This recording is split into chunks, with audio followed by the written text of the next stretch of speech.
सांख्य योग का वर्णन। दुखेषु अनुद्विग्नमनः सुखेषु विगत स्पृहा वीतराग भय क्रोध स्थित धी मुनिरुच्यते। भगवान कहते हैं कि जब जीवन में दुख आए और कोई व्यक्ति उद्विग्न न हो और जीवन में सुख आए तो अपने आप से बाहर ना हो, समस्थिति में रहने वाला व्यक्ति स्थित प्रज्ञ कहलाता है। वास्तव में हम जीवन में दुख सुख, पाप पुण्य, प्रेम और शत्रुता ये सब अपने ढंग से सोचते हैं। हम ये नहीं सोचते कि हमारे जीवन में जो दुख आया हुआ है वो भी हमारे अंदर की कोई चीज को बाहर निकाल करके हमें ठीक करना के लिए आया होगा। जैसे एक पत्थर है, पत्थर में जब हथौड़ी चलती है और छेनी चलती है तो पत्थर का जो बेकार वाला सामान है अलग हो जाता है और उससे या तो कोई मूर्ति बन जाती है या कोई खिलौना बन जाता है। अगर पत्थर ये सोचे कि मेरे ऊपर हथौड़ी छेनी क्यों चल रही है तो उसका आकार नहीं बन पाएगा। इसलिए जीवन में अगर कभी दुख आता है तो अपने को ये समझ लेना चाहिए कि इसी के पीछे कहीं ना कहीं सुख भी लाइन में आने के लिए खड़ा होगा। जीवन में ये सब एक के बाद एक आते जाते रहते। दुखेषु अनुद्विग्नमनः सुखेषु विगत स्पृहा। आज जीवन में जो सुख है कितने दिन सुख रहेगा इसका कोई ठिकाना नहीं। इसलिए सुख में अपने व्यवहार को ऐसा मत बिगाड़ो जिससे कि दूसरा व्यक्ति ये कहे कि जब इसके अच्छे दिन थे तब तो ये व्यक्ति अपने तरफ देखता नहीं था, आज इसके ऊपर मुसीबत आई है तो दर दर भटक रहा है। तो इसलिए हमें अपने आप को स्थिर बना लेना। एक व्यक्ति अगर किसी से प्रेम करता है उसको बड़ी प्रसन्नता होती, उसके लिए मरने को तैयार हो जाता है। परंतु वही व्यक्ति जो उससे प्रेम कर रहा है अगर वही प्रेम को किसी दूसरे से करता है तो वही व्यक्ति जो कि मरने के लिए तैयार हो रहा था उसके लिए अब उसको मारने के लिए तैयार हो जाता है। उसको ये पता नहीं कि जीवन में जो कुछ भी वो कर रहा है केवल अपने स्वार्थ के लिए कर रहा है। और इसलिए सांख्य योग भी बताता है कि तुम स्थिर हो जाओ।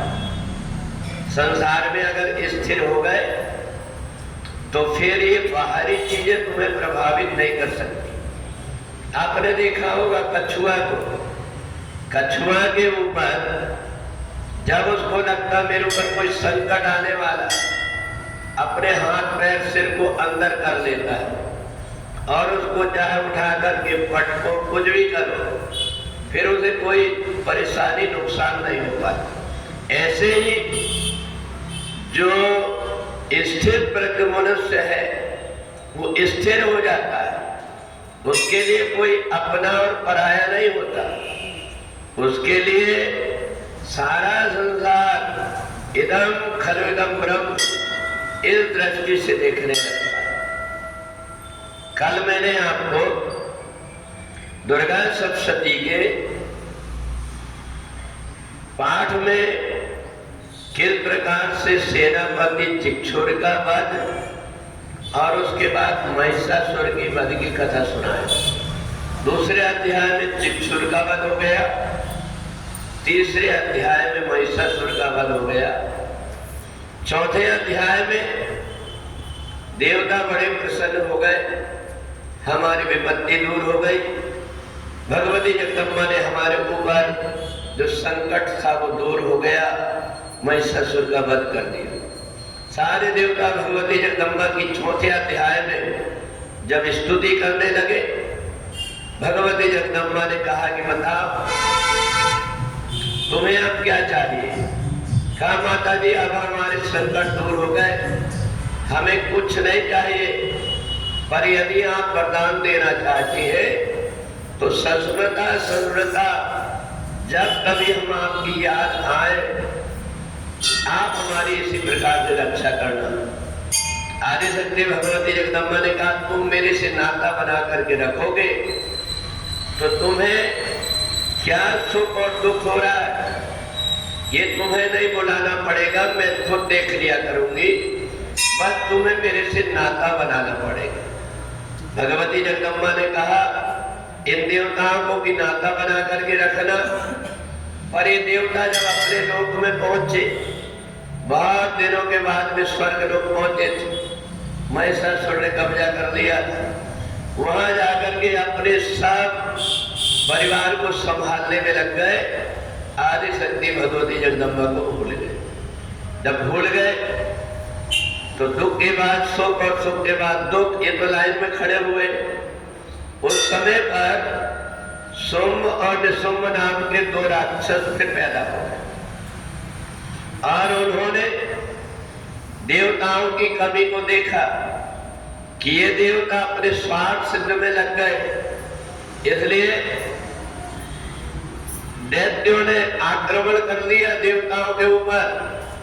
ये देवता डर के मारे फिर भागे और जाकर के नंदनवन में बैठ करके भगवती जगदम्बा की नमस्तस्यै नमस्तस्यै नमस्तस्यै भगवती जगदम्बा की आराधना करने लगे। उस समय आदिशक्ति भगवती जगदम्बा स्नान करने के लिए जा रही थी। जैसे ही देखा देवताओं को पूछने लगी अब क्या हो गया तुम्हें। देवताओं ने फिर हाथ जोड़ करके खड़े हो गए। उतने में भगवती जगदम्बा के शरीर से माता कौशिका प्रकट हो गई और उन्होंने बताया कि ये जो देवता है ये आपकी बात को नहीं माने, आपकी याद भूल गए थे, इसलिए इनके ऊपर फिर से शुंभ ने आक्रमण कर दिया। आदिशक्ति भगवती जगदम्बा के शरीर से कौशिका जो निकली वो कलकत्ता में जाकर के निवास करने लगी और जो कौशिका के रूप से निकल जाने से माता पार्वती का शरीर गोरा हो गया था। अंबिका ने कहा कि मैं आज सरस्वती के रूप में रह करके इन देवताओं की रक्षा करूंगी। आदिशक्ति भगवती जगदम्बा के सुंदर रूप को जैसे देखा, शुंभ और निशुंभ के दूत सुग्रीव ने आ गया और आकर के शुंभ निशुंभ को बताया एक बहुत सुंदर कन्या जंगल में अकेली घूम रही, आप उसको लेकर के आ जाओ। उनने अपने सेनापति धूम्रलोचन को भेजा कि जा उनको समझा बुझा करके ले आना। धूम्रलोचन जैसे आया, आदिशक्ति भगवती जगदम्बा से कहता है शुंभ और निशुंभ के दोनों भाई में से किसी की भी तुम सेवा में उपस्थित हो जाओ, तुम्हें सब प्रकार का सुख मिलेगा।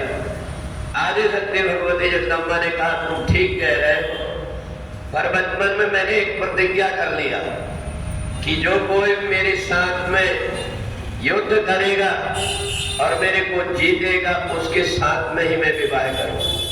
तुम सक्षम हो, सामर्थ्यवान हो, शुंभ और निशुंभ दोनों के दूत भी हो, सेनापति भी हो और तुम्हारे पास सेना है, तुम जबरदस्ती मेरे को पकड़ करके ले जाओगे तो मैं तो अकेली स्त्री क्या कर सकती हूँ, ले जा लो। धूम्रलोचन जैसे ही पकड़ने के लिए दौड़ा, भगवती जगदम्बा ने हुंकार जैसे माय भरी, जल करके भस्म हो गया। सारी सेनाओं को आदिशक्ति भगवती जगदम्बा ने नष्ट कर दिया। और जैसे ही सुग्रीव ने जाकर के बताया कि जो धुआं उड़ रहा है धूम्रलोचन का ही अब दुष्यंत ने सुन बड़ा क्रोधित हो गया और इसके बाद में आगे के अध्याय में चंड और मुंड को भगवती जगदम्बा के साथ में युद्ध करने के लिए भेजेगा। बोलिए जगदम्बा मैया की।